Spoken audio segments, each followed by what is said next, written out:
సర్వేషాం ఏవ ముక్త్యర్థం ముక్తి మార్గస్య దర్శనం.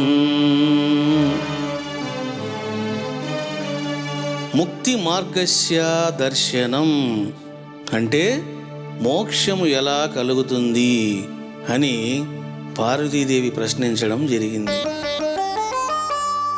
మరి పార్వతీదేవి ఈ విధంగా ప్రశ్నిస్తుంది అని అంటే ఆమె మోక్షం పొందలేదా? మరి ఆమెకు మోక్షం అంటే ఏమిటో తెలియదా అని అంటే చాలామంది ఏమనుకుంటుంటారంటే ఇంకా బ్రహ్మ విద్య అంటే చాలు, ఏదో ఒక అనుభవం కలిగితే, ఏవో 2 మాటలు మాట్లాడితే ఇంకా ఆయన గురువు, ఆయన మహాగురువు, ఇట్లా రకరకాలుగా భావిస్తూ ఉంటారు. మోక్ష మార్గము అన్నప్పుడు చూడండి, లోకములు ఎలా ఉంటారంటే ఏముందండి, మా సంసారం బాగా చేసుకొని మా బాధ్యతలన్నీ తీరిన తర్వాత అప్పుడు మేము దైవచింతన చేస్తామండి, అవన్నీ చేస్తూనే దైవచింతన చేస్తామండి అని చెబుతూ ఉంటారు. వీళ్ళని ఏమంటారు? ప్రాపంచిక పక్షులు అని అంటారు. అంటే వీళ్ళకి బ్రహ్మజ్ఞానం కానీ బ్రహ్మానందము కానీ 1 జన్మలకైనా కలగవు. బాధ్యతలు, సంసారము ఇవన్నీ ఎవరికి సంబంధించినవి? మాయకు సంబంధించినవి, మనసుకు సంబంధించినవి, భ్రాంతికి సంబంధించినవి, స్వభావానికి సంబంధించినవి. మరి నీవెవరివి? నీవు బ్రహ్మానివి. అంటే సంసారం చేయడము, బాధ్యతలు చక్కగా చూడడము, ఇంకా చేస్తే మాకు మోక్షం వస్తుంది అనుకుంటారు. వాళ్ళకు వచ్చేది మోక్షం కాదు, వాళ్ళకు వచ్చేది చివరికి నరకమే. ఎందుకు అని అంటే పుణ్యం చేసుకుంటేనే స్వర్గం. నువ్వు సంసారం చేసినా, బాధ్యతలు చక్కగా చేసినా అది నీ కర్తవ్యం అంతే. పుణ్యం అనేది ఎప్పుడు వస్తుంది? నీవు దైవానికి చేసినా, గురువుకి చేసినా, లోకానికి చేసినా వస్తుంది పుణ్యం. అంతేగాని నువ్వు నీ కొడుకు 10 సార్లు సబ్బేసి తిక్కితే పుణ్యం వస్తుందా? రోగం వస్తుంది. చూసారా? అంటే లోకంలో రకరకాలుగా ఉంటారు మనుషులు.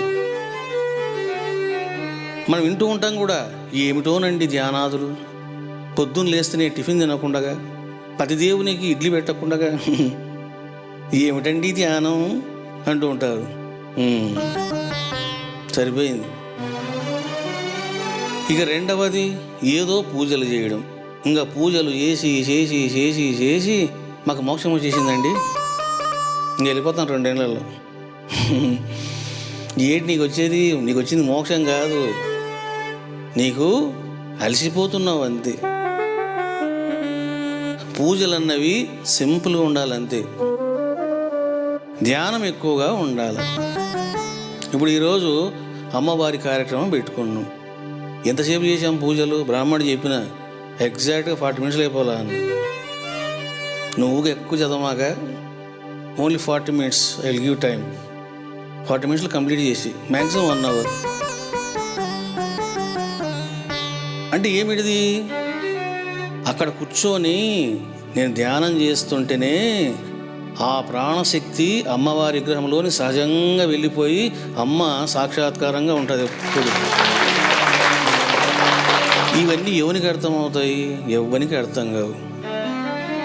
నేను ఒక ధ్యానం చేసి విగ్రహం పెట్టాను అనుకోండి, ఇదేంటండి మంత్రం లేదు, తంత్రం లేదు, యంత్రం కూడా లేదు కదండి, కనీసం ఎలాంటి ఉపచారాలు చేయలేదు అంటూ ఉంటారు. వాళ్ళు అవన్నీ చేస్తూ ఉన్నారు. పుణ్యాహవాచనం, పంచగవ్య ప్రాసన, మండపారాధన, ఓకే, అవన్నీ చేస్తూ ఉన్నారు. దేనికోసం చేస్తున్నారు? ప్రాణాన్ని ఆవాహనం చేయడము. ఎవరి ప్రాణాన్ని ఆవాహనం చేస్తున్నారు? చాలామందిని పిలుస్తున్నారు. మరి వాళ్ళు వస్తారో రాదో దేవుడికి ఎరక, కానీ వాళ్ళు ఇన్వైట్ చేస్తూ ఉన్నారు. మరి అక్కడ కూర్చొని నేను ధ్యానం చేస్తూ ఉన్నాను. నేను ఎప్పుడైతే ట్రాన్స్లోకి వెళ్ళిపోయి అపూర్ణంగా ఉన్నానో, నాలో ఉన్నటువంటి ఆ శక్తి అంతా ఏమవుతుంది? టోటల్గా ఆ విగ్రహం అంతా వ్యాపించి ఆ విగ్రహంలో కూడా అమ్మవారు కొలువై సజీవంగా ఉంటుంది.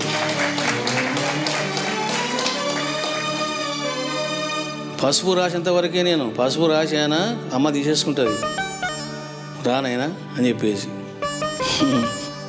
మీరు చూడండి విగ్రహాన్ని, పసుపు రాయనంత వరకు విగ్రహం అలా ఉంటుంది.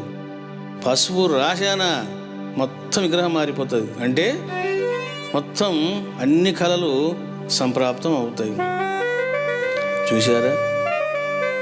అంటే ఇక్కడ ఏం జరుగుతూ ఉన్నది అని అంటే, మోక్షం అంటే ఏమిటో, దైవత్వం అంటే ఏమిటో ఏమీ తెలియదు. ఏవో కొన్ని గ్రంథాలు చదువుకోవడం, ఏదో కొన్ని మంత్రాలు చెప్పుకోవడం, అదే పూజలు సాంప్రదాయాలు అనుకుంటూ ఉంటారు. కాబట్టి పూజలు చేయడము మోక్ష మార్గము కాదు.